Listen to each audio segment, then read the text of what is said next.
Kuyomela ushintshe indlela okhuleka ngayo. Kuyomela manje sale kuba isikhathi la ushintsha khona the way you are praying.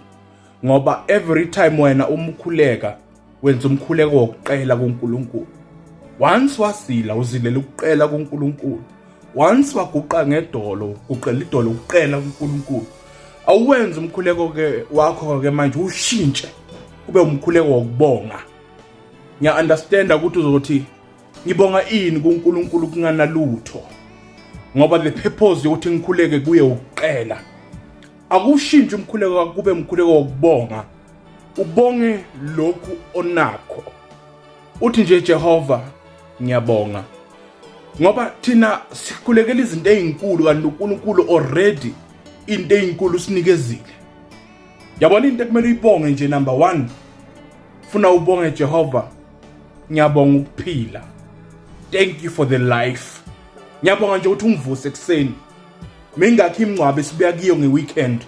Mingakho imncwabe yenzekile during the week. Kodwa mina I'm not amongst those people. Ngiyabonga nje impilo. Ngibonga ukungivusa. Just thank you for the life. Wenza umkhuleko nje ukubonga. Uthi Jehova, ngiyabonga ukudla. Ngiyabonga isinkwa. Yebo asinawo upholoni.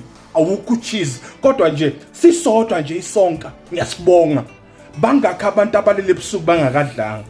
Bangakho abantu abasazovuka ebusuku bangadli lutho. Bangakho abantu abapatanisako kungahlangani lutho but wena unesinkwa esinganapholoni. Bonga lokho. Uthi nje Jehova ngiyabonga.